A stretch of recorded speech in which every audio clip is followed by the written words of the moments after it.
mental jauh lebih penting.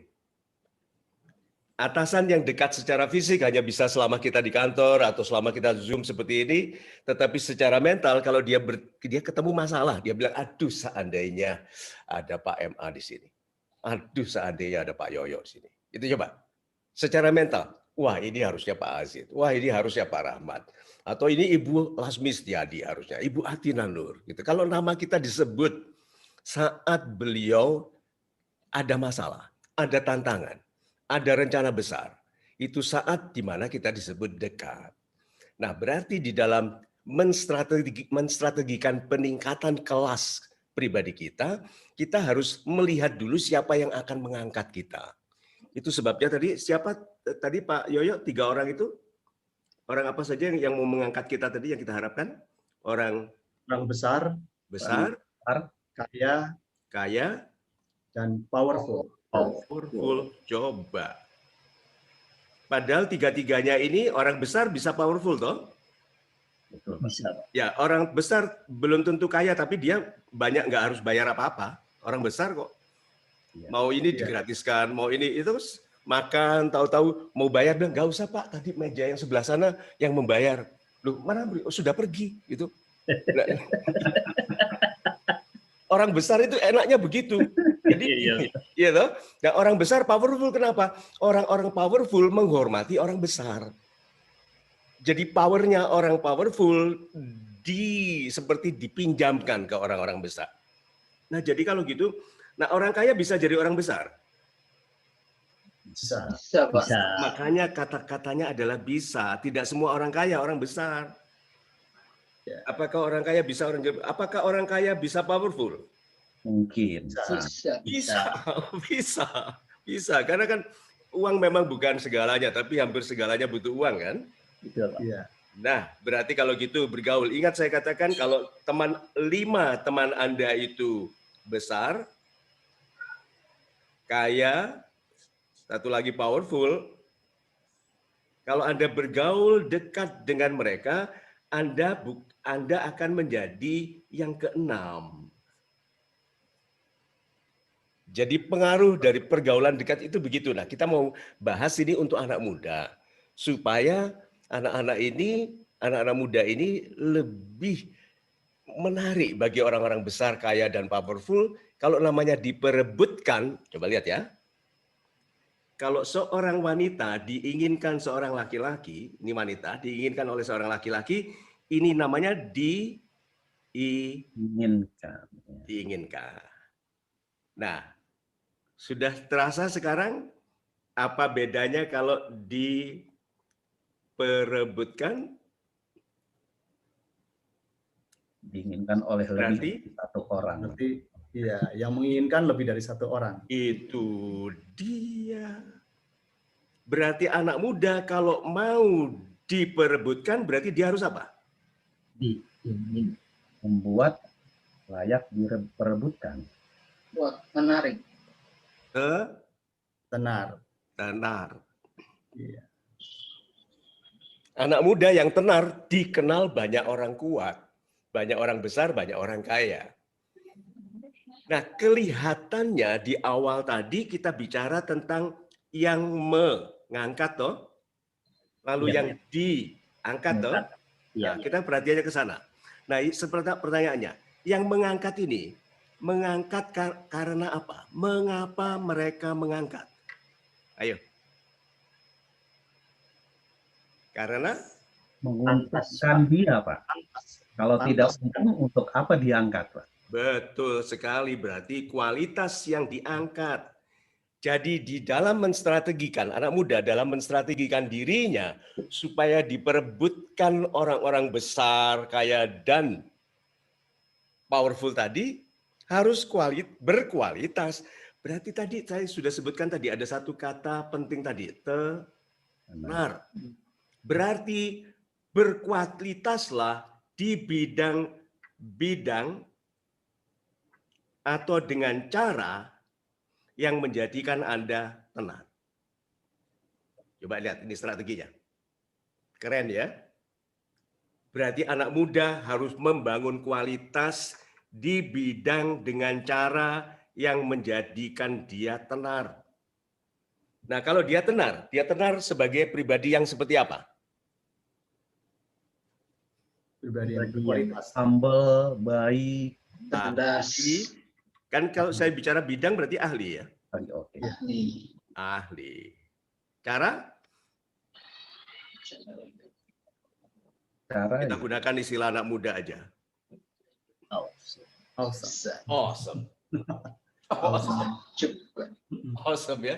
Cara itu yang menjadikan kita mengagumkan itu karena kita menggunakan cara yang namanya excellence. Ini banjir istilah ini untuk anak-anak muda malam ini. Excellence. Definisi excellence adalah melakukan hal-hal biasa. Nih. Dengan tadi ingat saya tulis di sini awesome dengan cara yang baiknya tidak biasa. Wow. Apa enggak awesome anak muda ini? Coba, dia melakukan hal-hal biasa dengan cara yang baiknya tidak biasa. Dia bicara itu biasa toh? Iya. Ya. Tapi baiknya tidak biasa. Coba itu. Presentasi biasa, tapi baiknya tidak biasa. Dia buat proposal biasa, tapi baiknya tidak biasa. Nah, jadi membuka jawaban bagi pertanyaan Pak Yoyo tadi, berarti anak muda yang ingin diperebutkan oleh orang-orang besar, kaya, dan powerful ini betul yang mengangkat nanti mereka, tapi fokusnya harus ada pada kualitas anak muda itu supaya orang-orang besar itu memperebutkannya. Nah, karena diperebutkan, maka anak muda ini tidak hanya dikenal berkualitas oleh satu orang besar, kaya, dan powerful, tapi oleh banyak orang besar, kaya, dan powerful. Nah, dari situ nanti kita bicarakan strategi-strateginya. Begitu, Pak Yoyo. Super sekali Pak Mario yang baik Terima hatinya. kasih. Ini kalau bicara tadi bahwa ada kriteria-kriterianya itu berarti memang kita akan bicara beberapa hal gitu ya Pak Mario. Betul. Kait anak muda ini. Betul. Nah, ini sudah tidak sabar jadinya saya Pak. Yang kriteria awal yang pertama apa Pak Mario?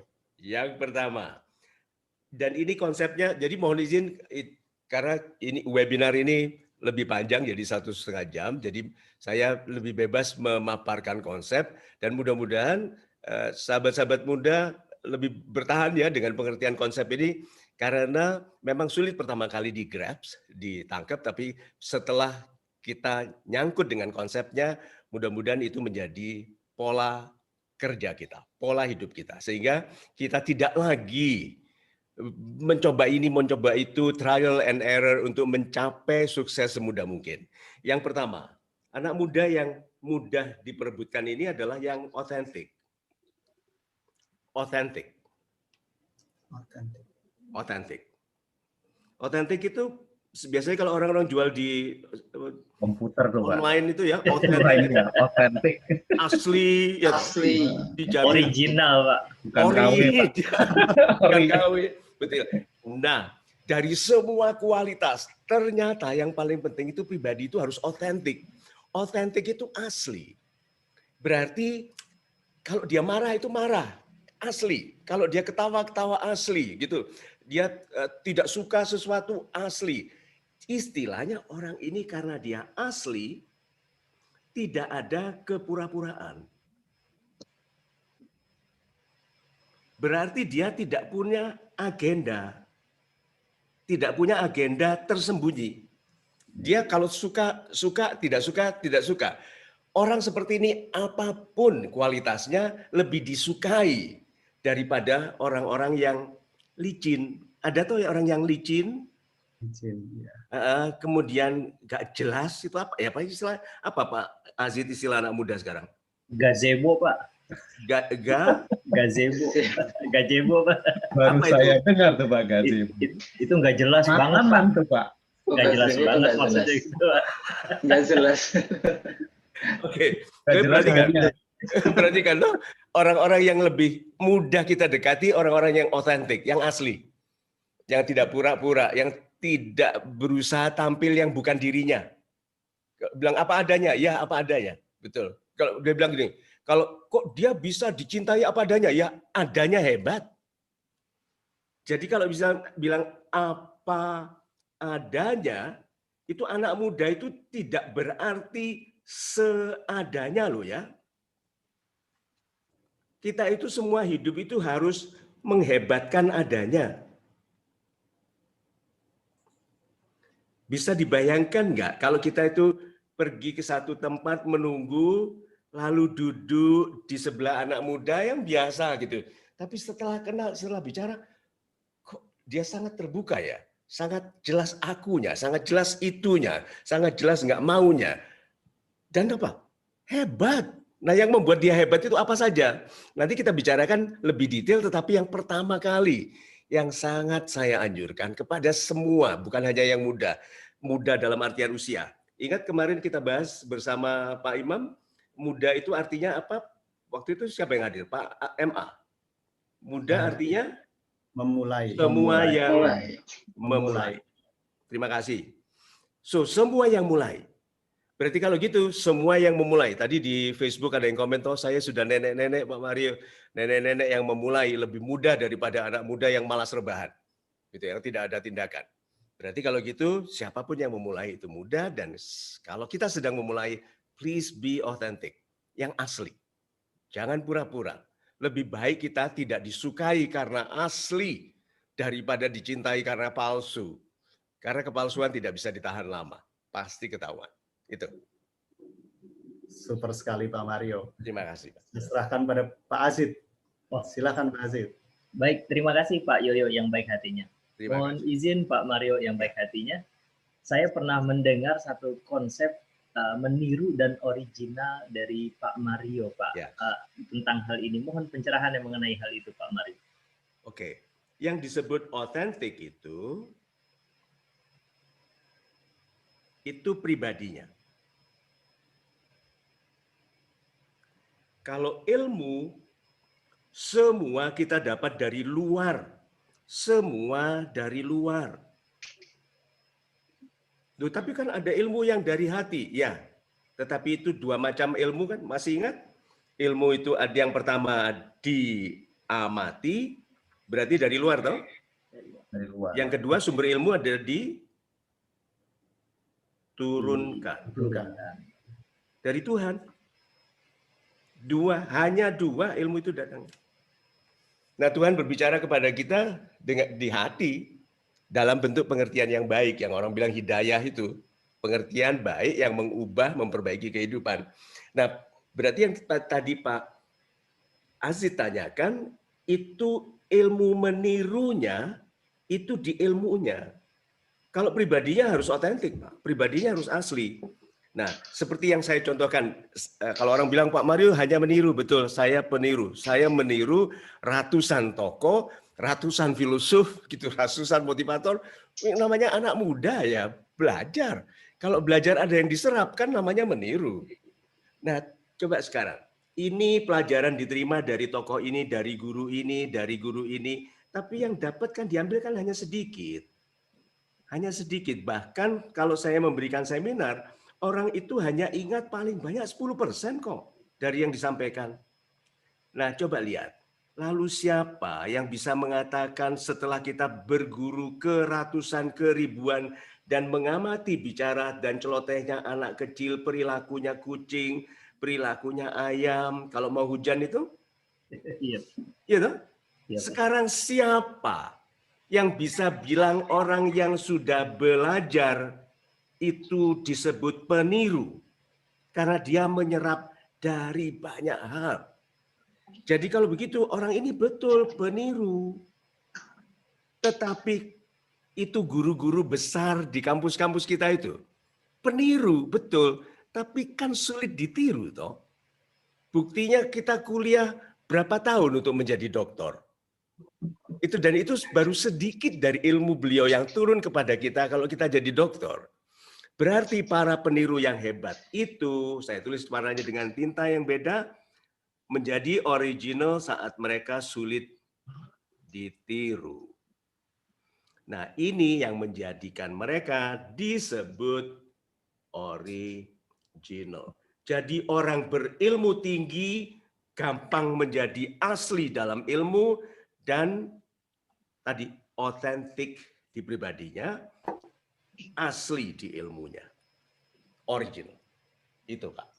Super sekali Pak Mario yang baik Terima hatinya. kasih. Peniru yang hebat menjadi original saat sulit ditiru. Terima kasih. Super sekali.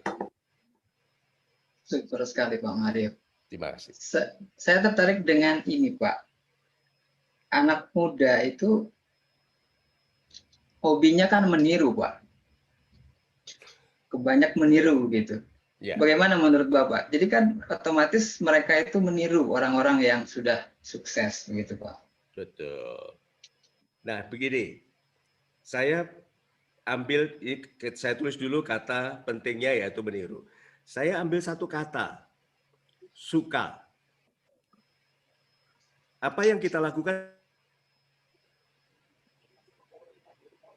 Meniru.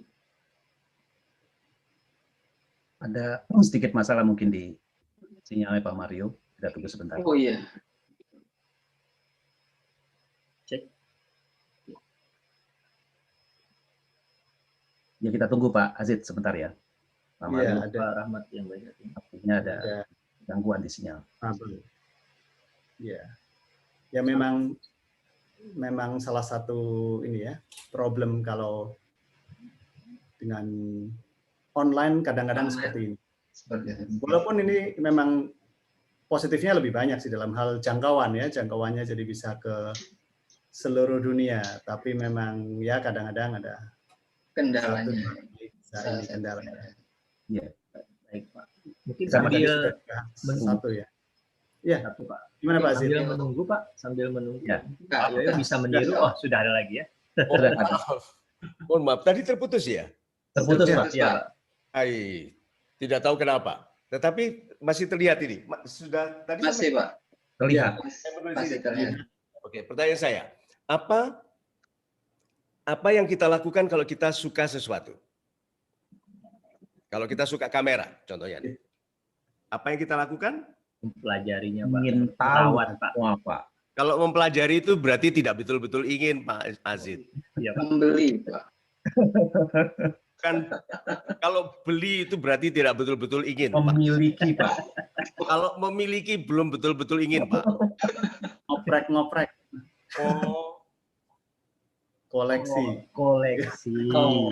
Oh, koleksi berarti banyak ya Pak.